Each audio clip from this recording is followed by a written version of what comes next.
this is Astrid, and welcome back.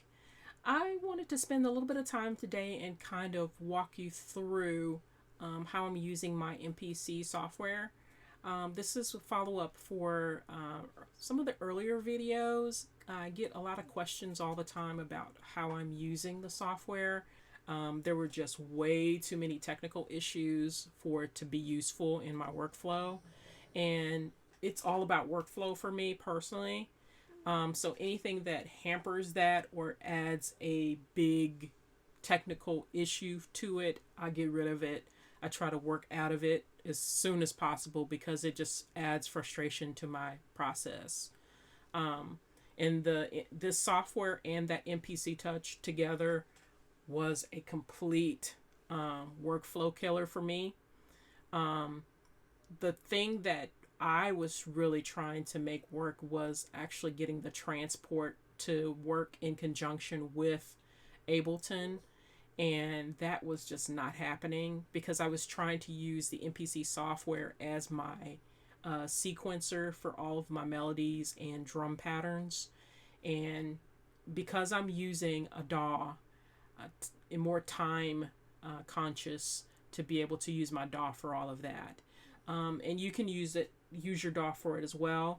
You just have to get out of the mindset of using the transport and also not saving the note patterns within the MPC software.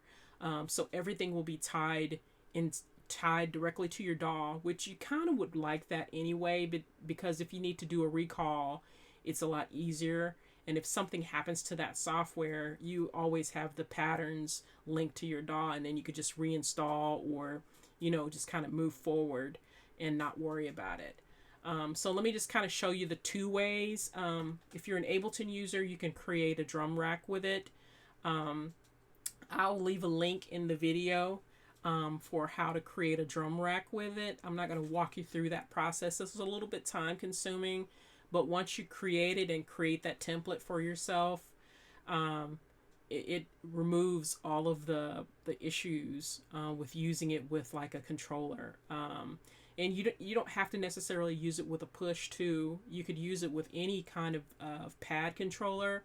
The thing that you have to be mindful of is just knowing how to get the pad controller to assign the keys or assign the pads for it.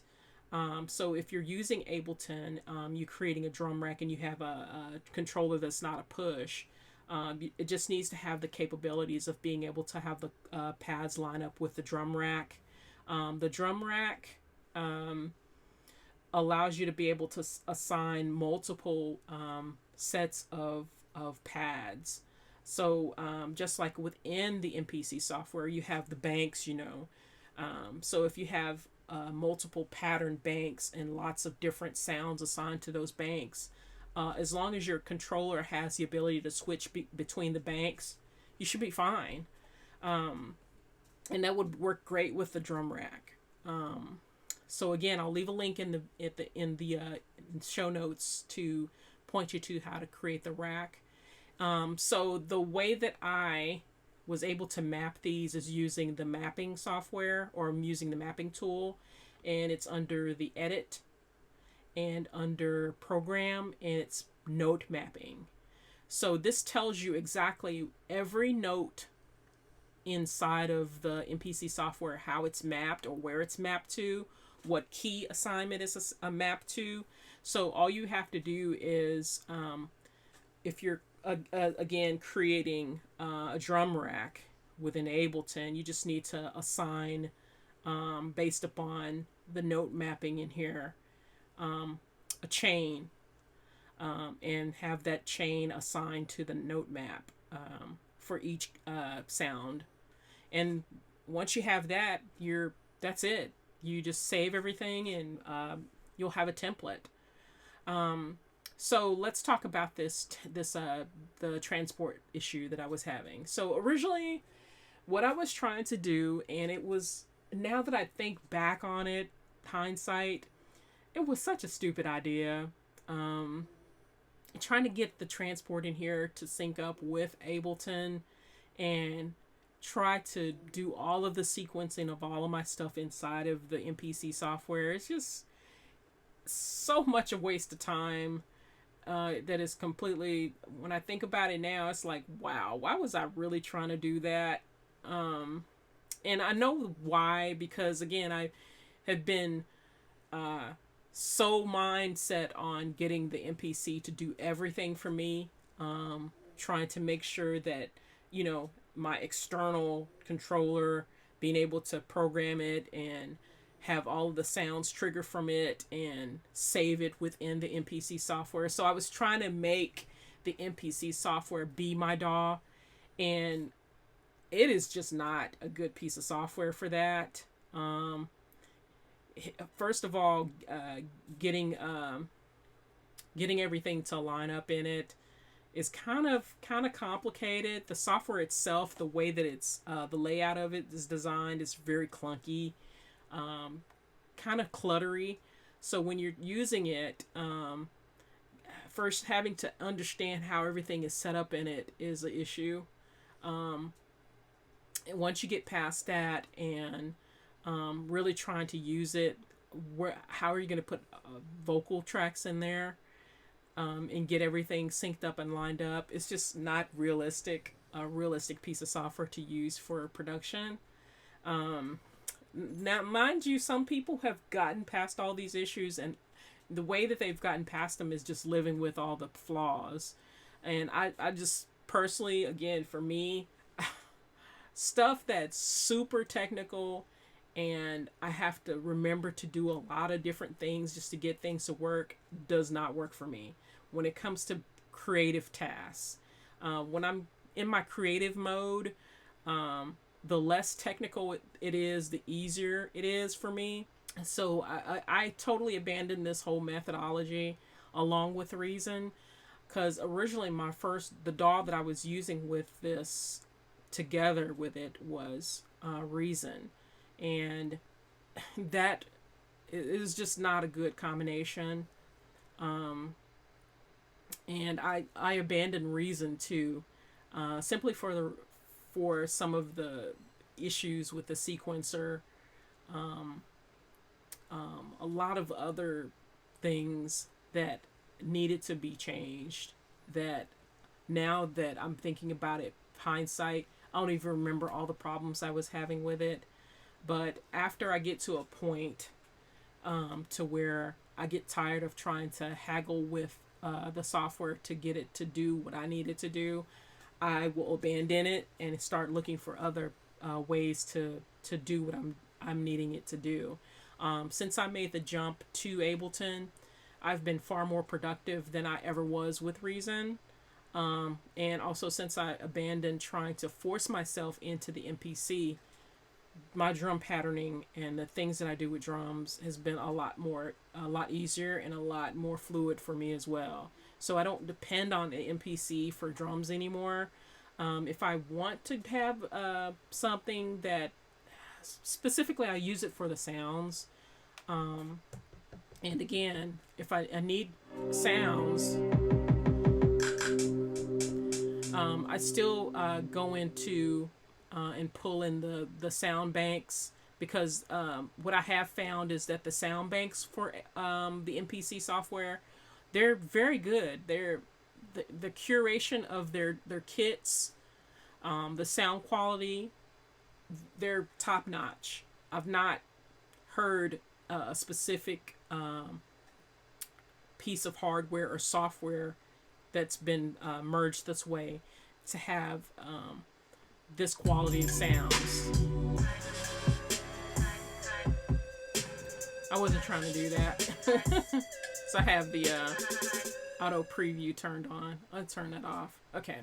So the curation of the sounds within the MPC is what kept me wanting to keep using it. The expansion pack series that they offer, they spend a great deal of time making sure that everything that goes with them sounds good, and that I'm super appreciative of.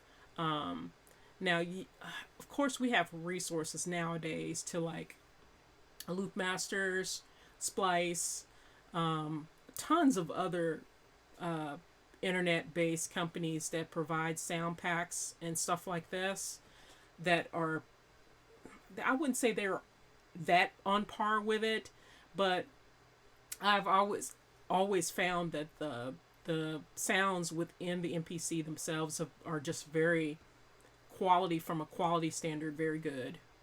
Snares are real snappy, nice and tight sounding.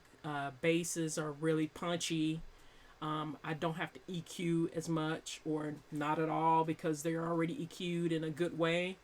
So for me, as a producer and someone also mixing and mastering my own stuff, I really appreciate those types of things because it makes my life easier where I don't have to keep adding additional things, plugins to enhance or make something sound better. So that's one of the other reasons why I continue to use this method. But yeah, creating the drum rack for sure, with a push if you have a push too, or another controller that you can use with Ableton, with your drum rack, is definitely the way to go if you're going to do this. So again, as you can see,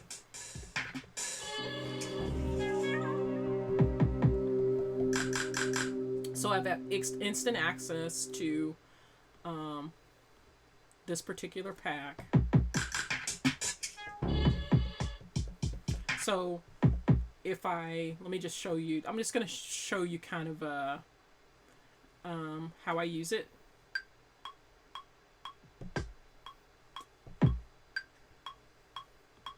Okay, let's do that again.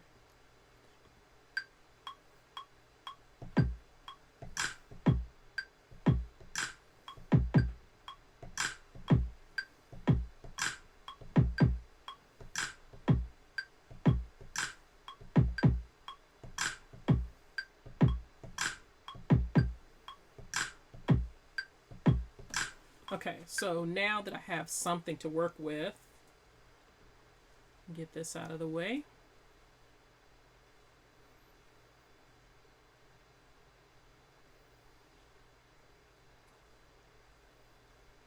Okay, come on. At the spinning wheel of death, that's not good.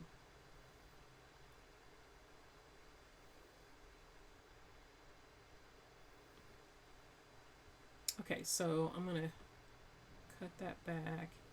And the great thing about having it in Ableton is if I can use the editing tools in here and not have to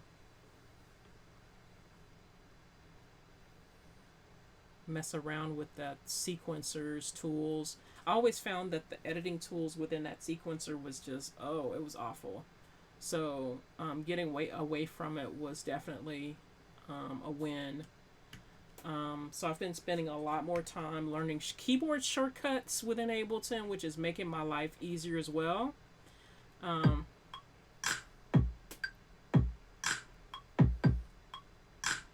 can't stress how learning your DAW as much as you can is a win. Learning everything you can from keyboard shortcuts on up to other little special mapping things. Those types of things are wins because if you ever need to use them, you already have them in your pocket.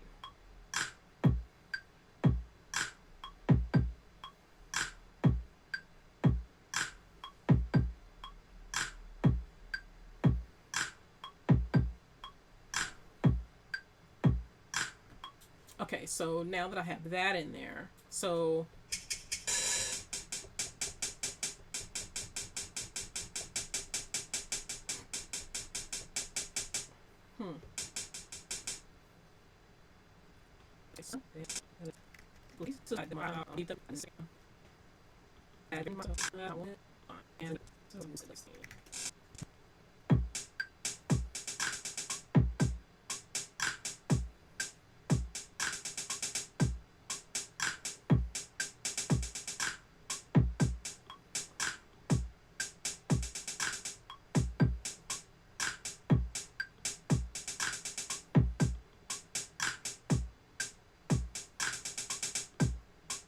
Okay, so this is one way. Now the other way, I can show you if you don't have a drum rack. Um, let's kill that. Just using the software, bringing the plug-in in, and just dropping it in, and using your keyboard. So using your keyboard it's okay too. You just have to get used to it. Let me find a sound kit.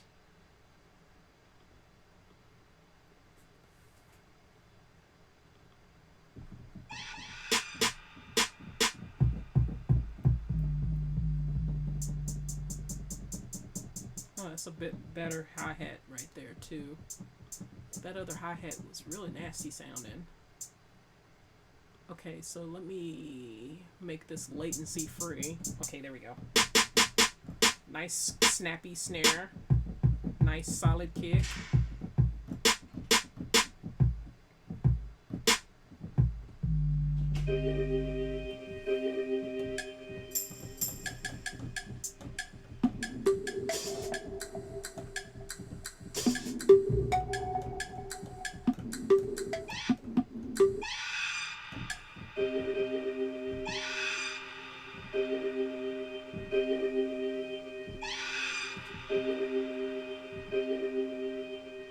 Okay, so I'm gonna use that. Let me try this.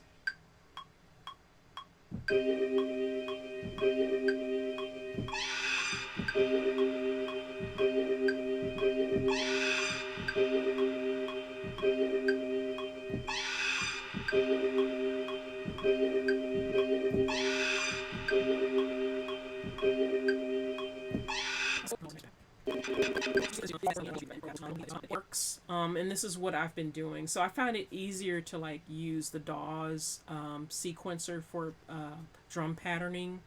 It just makes life a lot easier. All the thing that people think that's really special about the MPC is the timing.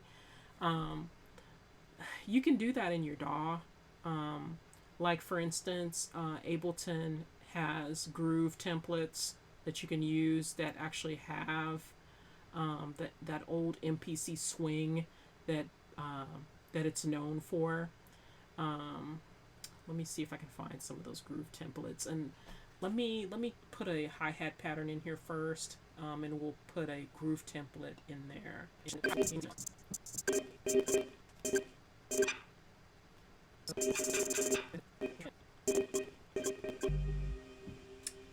I don't think I'm gonna do like a sub in there, because I don't like the key that it's in, and I don't have the ability to be able to manipulate it.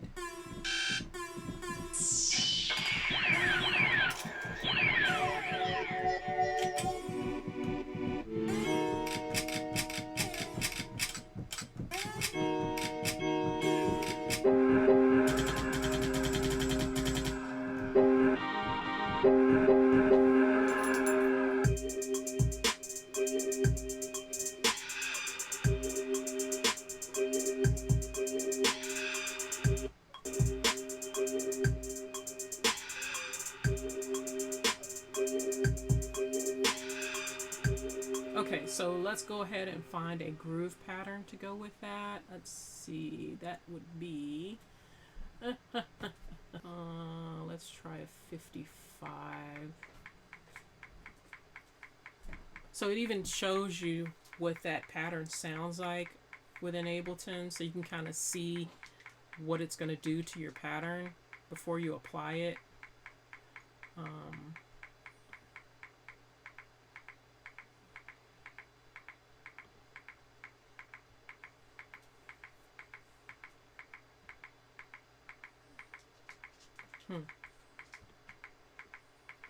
Okay, so I'm going to select all of these. I'm going to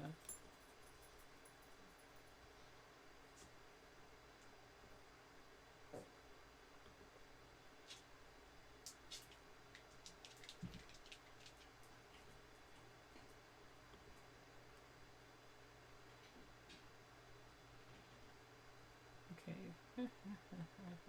Where did it go? Yeah, as you can see, I don't use this that often. This is 70. Yeah, there you go. So let's commit that. See what that sounds like. So I've committed that. All right.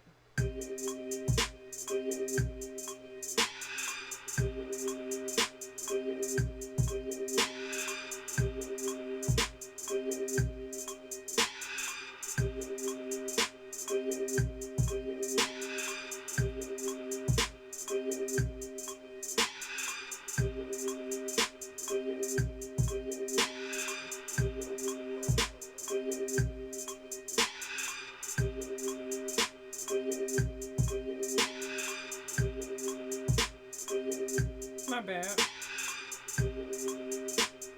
But this, I'm just doing this to show you that, again, the things that were really special about the MPC, you can pretty much do it with your DAW nowadays.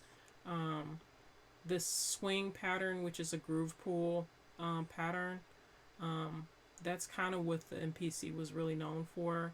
Those groove templates that they offer, or the timing, the special timing that it offered. You can pretty much get away with using your DAW for that nowadays. It's just a lot more modern times. When the MPC first came out, a lot of this was not available. A lot of MIDI functionality was not available, but it's 2020 now. So all of the major DAW manufacturers have implemented a lot more advanced tools that allow you to be able to manipulate MIDI in different ways, and this is just one way. There's lots of other little MIDI tools that are available that allow you to do the same types of things. So you have to kind of think, what time frame we're in now, this is a lot more efficient way of using the drum patterning as well, because I can take this clip and break it up into pieces, or I can add other clips. I can keep building and stacking my clips and changing them up so that I can make them available as different parts of my arrangement. So I can still do that.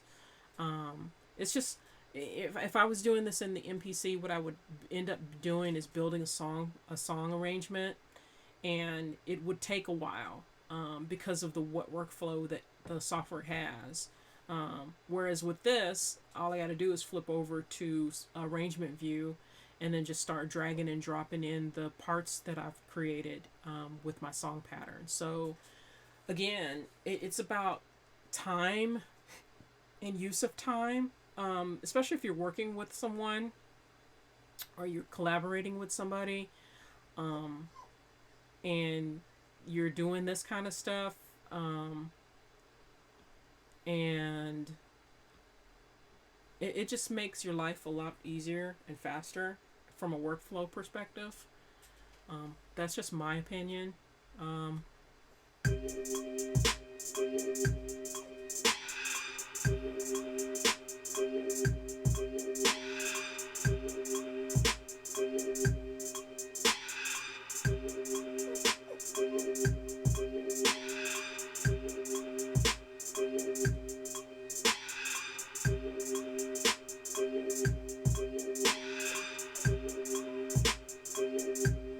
So what I don't like about this is the hi-hat still, so I'm going to kill that. And what I normally do is, because I really don't like programming hi-hats, I will go and pull a sample like nobody's business. So I'm going to go in here and see if I can find one.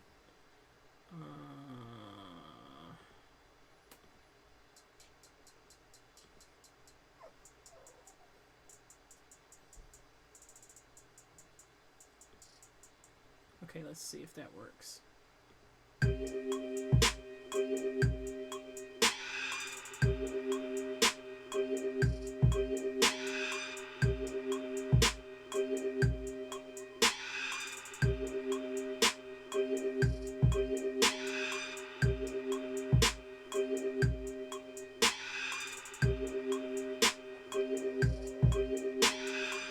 So that makes it easier. So let me turn that off. Let me make sure.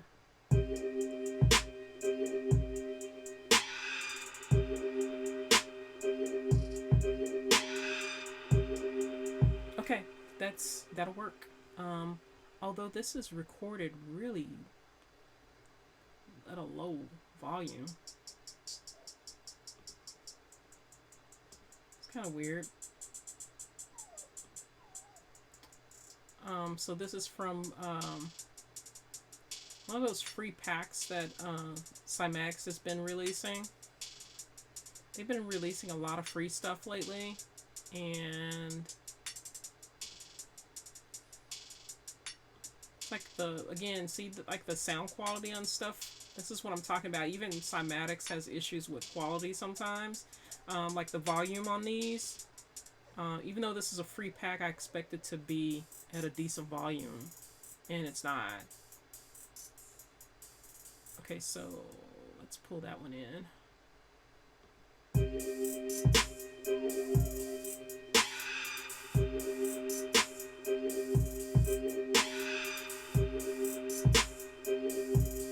It's better.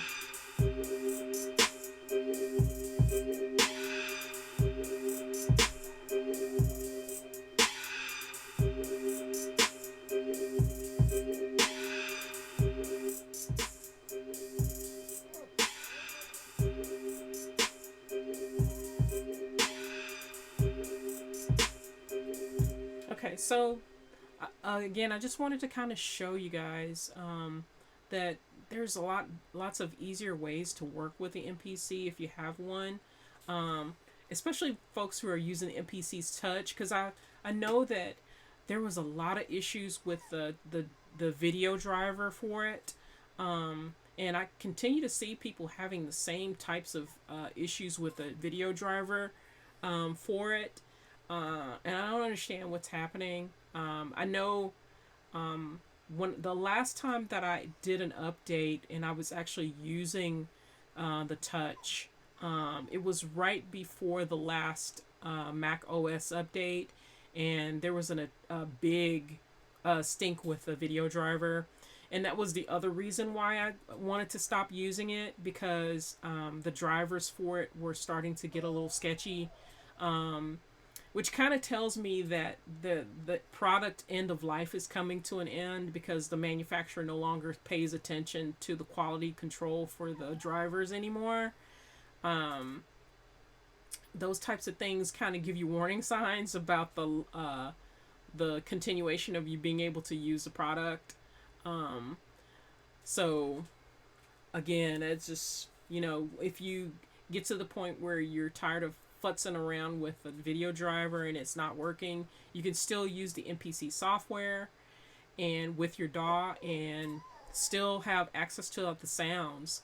Some people go in and make their own sound banks and packs, and so you still want to be able to use that stuff, and you still can with the MPC software. Well, that's all I've got for this one. If you have questions, please leave them in the comments section, and I appreciate you guys watching. Thanks for hanging with me and commenting and asking questions, and I'm glad to be able to share information with you guys, and that's all I've got. I'll see you on the next one.